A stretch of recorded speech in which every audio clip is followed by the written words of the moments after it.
Suspected and confirmed cases of monkeypox in the United States, Canada, Australia and Europe are becoming a cause for concern. Scientists say it is unlikely to spread in the same manner as the coronavirus. For more on this, we're joined now by Professor Marietjie Venter, who is a medical virologist and head of Zoonotic Arbo and Respiratory virus programs in the Center for Viral Zoonoses in the Department of Medical Virology at the University of Pretoria. Prof, tongue twisters there. I hope I said them correctly.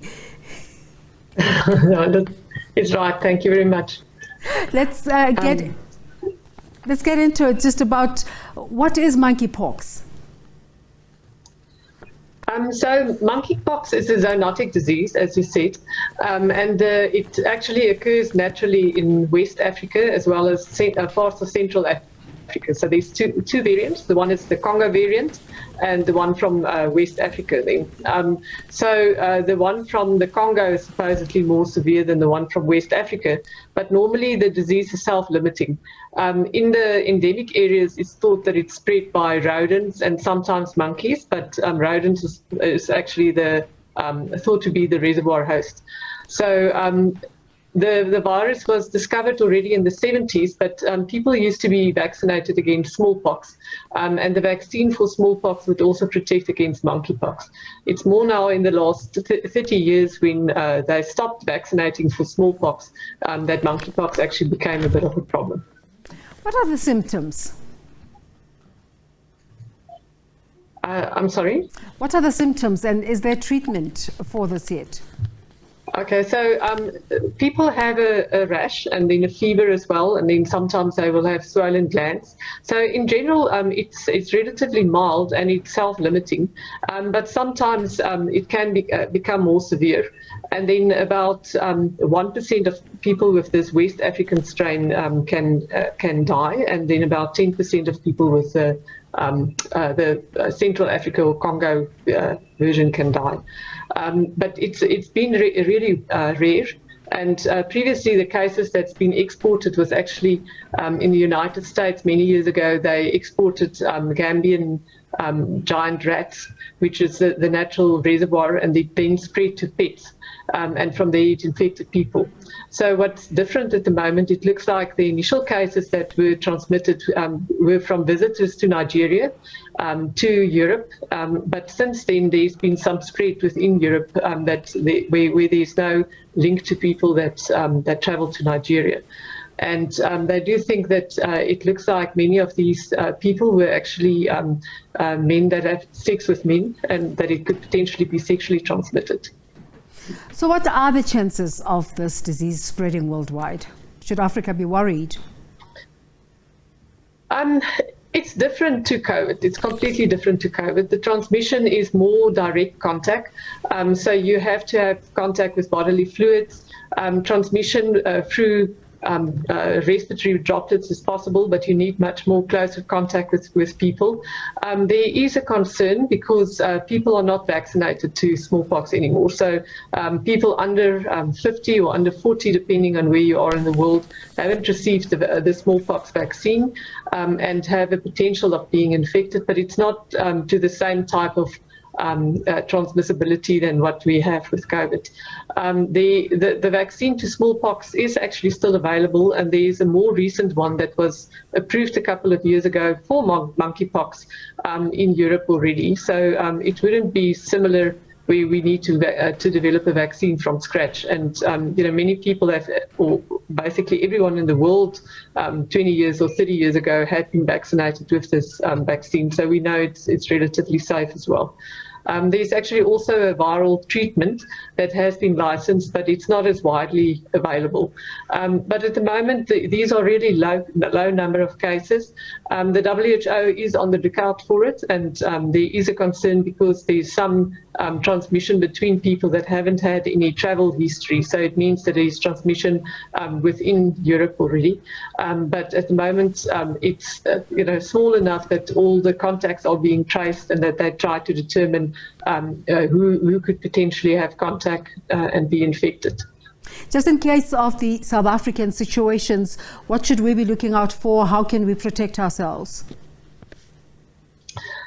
So typical signs will then, it may look like chickenpox, so the typical lesions like that.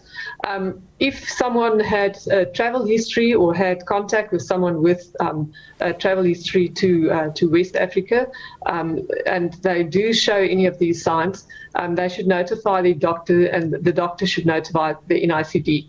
So the NICD will deal with any imported cases of a notifiable disease like this. Prof, I know we're speaking to you about monkeypox today, but just recently, last week actually, you presented at the 29th lecture in the University of Pretoria expert lecture series titled From Novel Virus to Global Pandemic, Understanding the Origins and Evolution of Emerging and Re-emerging Viruses. Just take us through your presentation there and what the takeaways can be for South African viewers who are COVID fatigued right now and are looking for solutions. Okay, thank you. Thanks for asking about that. So basically we looked at a summary of what makes a virus more likely to cause pandemics, and then specifically, the fact that some viruses are more transmissible than others. So many viruses actually have their origin in animals. So we talk about zoonotic diseases, and this is including COVID-19 or diseases such as Ebola, or even the 2009 H1N1 virus. But not all of them are equally transmissible.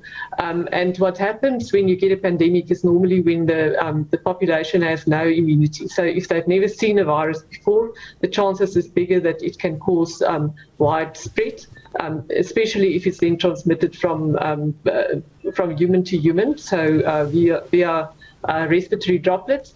But there's also some viruses that's transmitted by mosquitoes, for example, that has spread internationally.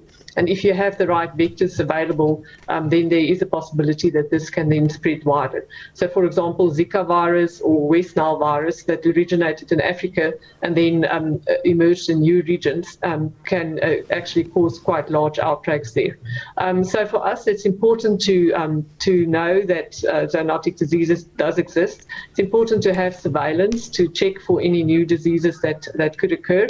And then, of course, the development of vaccines is the most important way to control any virus, but they also obviously antivirals is useful. But normally prevention is better than cure.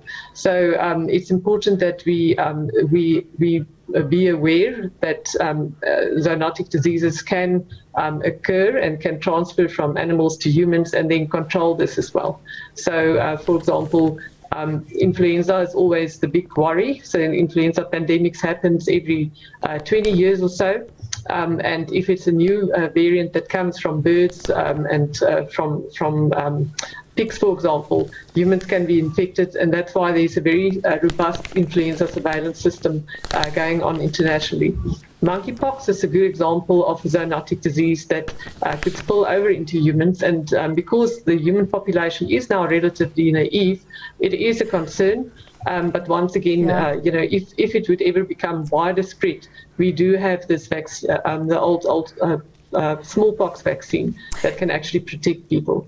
Clearly, there's a need for further conversation, but thank you so much for your time today. I learned a new word, zoonotic diseases. That was Professor Marietjie Venter, Medical Virologist and Head of the Zoonotic Arbo and Respiratory Virus Program in the Center for Viral Zoonoses and Department Medical Virology at the University of Pretoria.